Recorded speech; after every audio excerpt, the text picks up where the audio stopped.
नमस्कार, माधवी न्यूज़ रे में आप सबका स्वागत है। आज हम इस यूट्यूब वीडियो में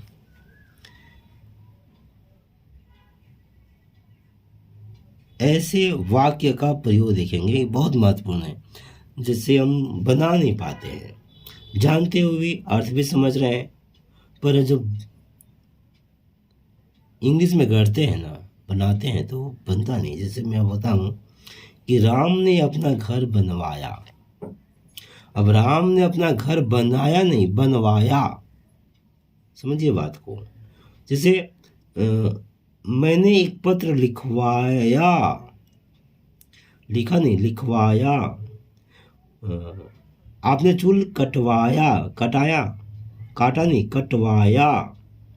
तो भैया इस तरह के वाक्य को हम कैसे बनाएंगे अंग्रेजी में? इनका नाम क्या है, क्या कहते हैं? तो चलिए देखते हैं आज इस यूट्यूब वीडियो में इसी को। और कैसा लगा आप कमेंट करके बताइएगा। कुछ छूट गया तो भी बताइएगा, ताकि मुझे भी सीखने को मिले। जितना मैं जानता हूँ मैं आपके सामने रखने की कोशिश कर रहा हूँ। देखिए, कैजेटिव अंग्रेजी में उच्चारण में थोड़ा दिक्कत होता है। तो ये हुआ आपका कैजेटिव वर्ब। कैजुअल से हम बोल सकते हैं कैजेटिव वर्ब। हो गया। अगर मैं हिंदी में कहूँ इसको तो मैं बोल सकता हूँ इसको कटवाया, करवाया, तो प्रेरणा देकर काम हो रहा है। तो प्रेरणार्थक, प्रेरणार्थक क्रिया।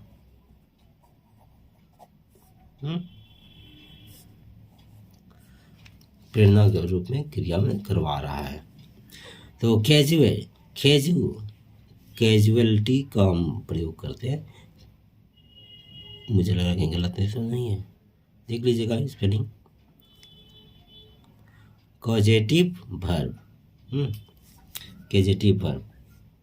हाथ की कुछ और लिख रहा है, मन कुछ और बोल रहा है, फिर मैं इसी की लिख रहा हूँ। तो कैजेटिव वर्ब प्रेरणार्थक क्रिया। बताइएगा कमेंट करके सही है कि नहीं। अभी बाद में हो सकता मैं भी देख लूँगा, पर आप समझ जाइए प्रेरणार्थक क्रिया है कैजेटिव वर्ब। और ये होता क्या है दरअसल, जब किसी वाक्य से, याद रखिए, जब किसी वाक्य से यह बोध होता है कि कोई काम किसी दूसरे के द्वारा होता है, स्वयं कर्ता के द्वारा नहीं, याद रखिए, कर्ता के द्वारा नहीं, किसी दूसरे के द्वारा होता है, तो ऐसे वाक्यों के क्रिया को हम प्रेरणार्थक क्रिया या कैजेटिव वर्ब कहते हैं। समझ में आ गया? क्या समझे कि कोई काम किसी दूसरे के द्वारा होता है, स्वयं करता नहीं करता है, वो किसी दूसरे के द्वारा करवाता है।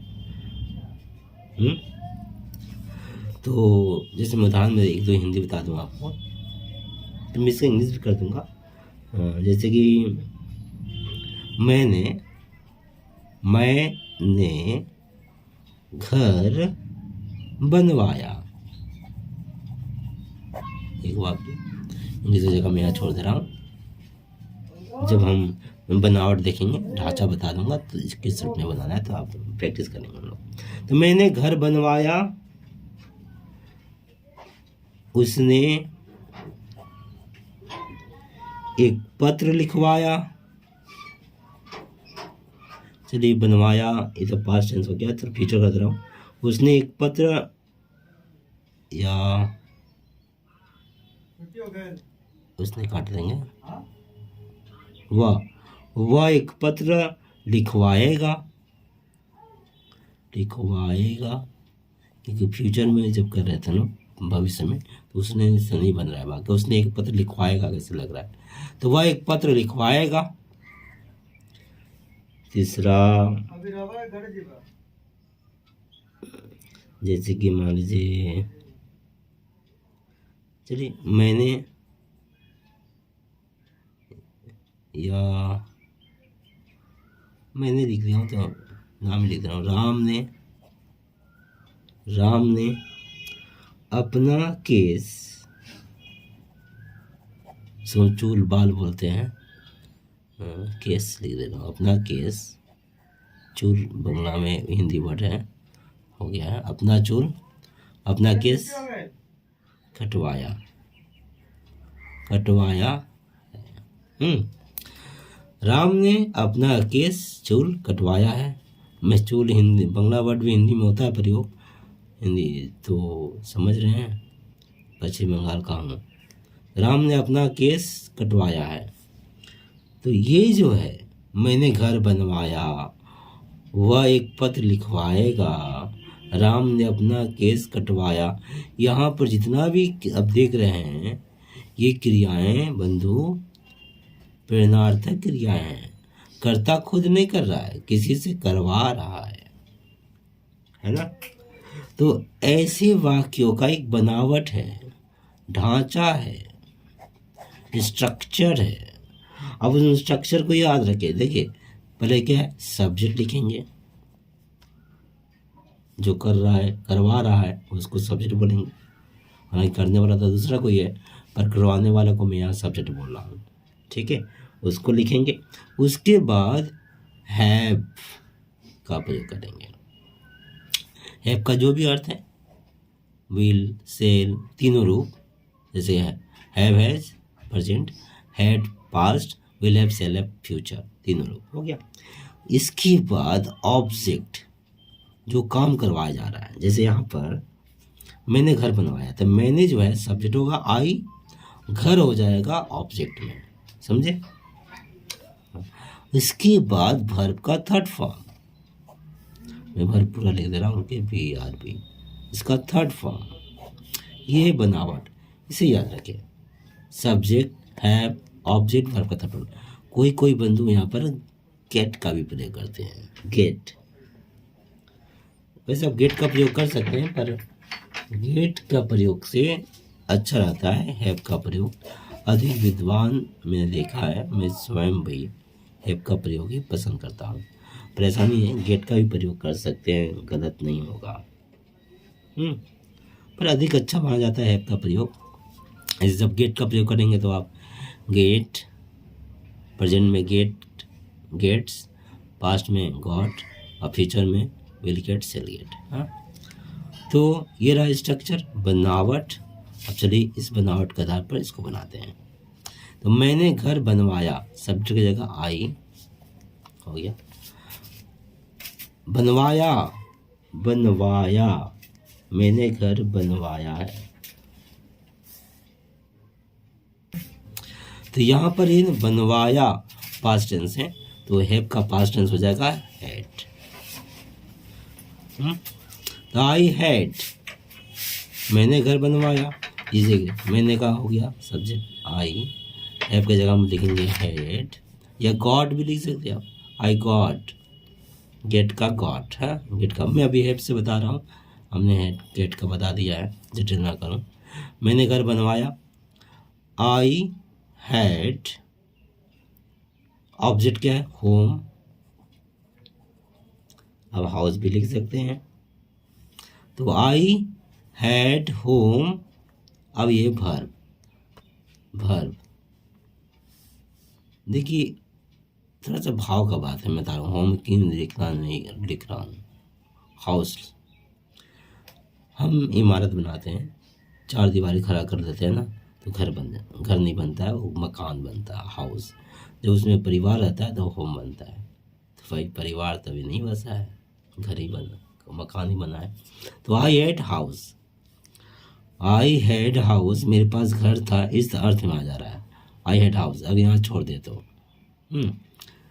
ऑनरशिप में आ रहा है, आई हैड हाउस है। अभी तो मैं आपको बताया होगा, टू हैव का प्रयोग देख लीजिएगा, ऑनरशिप का प्रयोग हो रहा है, आई हैड हाउस, मेरे पास घर था या मेरा घर था।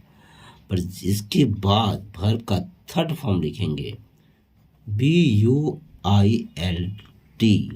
बिल्ड बने बनाना, बिल्ड, बिल्ट, बिल्ड। तो आई हैड हाउस बिल्ड, तो हो गया भैया मैंने अपना घर बनवाया।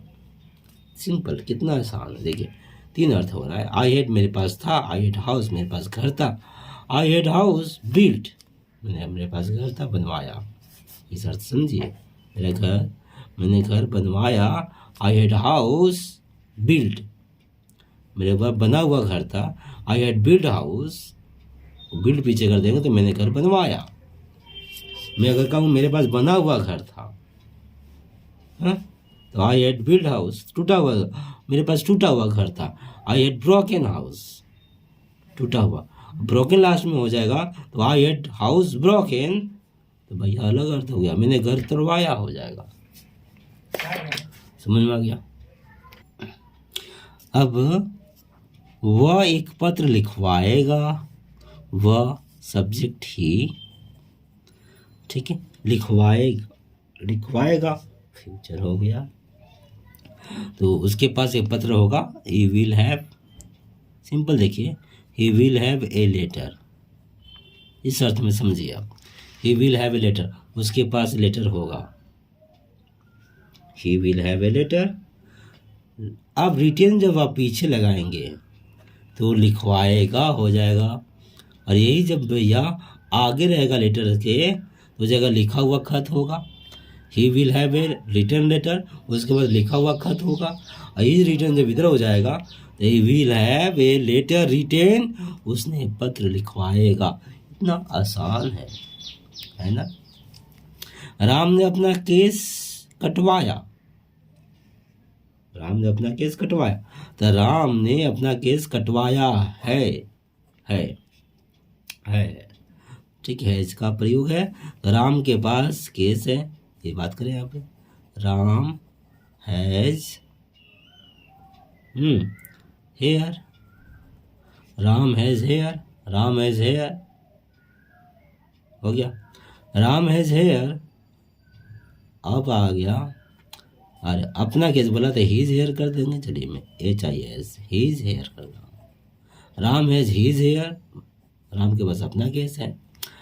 अब कटवाया या कटा हुआ केस है तो Ram has his cut hair, कटा हुआ केस है, ये कट को आप पीछे लिख दें भैया तो क्या हो जाएगा, cut cut cut, third form कटे होगा, Ram has his hair cut, Ram has थोड़ा गंदा जैसा लग रहा पर समझ में आ रहा हैज है, हीज है चाहिए, हीज हेयर कट, राम अपना केस कटवाया। तो इतना समान रूप से आप बना सकते हो कैजेटिव वर्ब, जिसका उच्चारण मैं नहीं कर पा रहा हूँ, फिर भी अर्थ समझ में आ गया, बना सका मैं, आपको बता दिया। उम्मीद है आप समझ गए हो। कमेंट करके बताइएगा कैसा लगा आपको। धन्यवाद।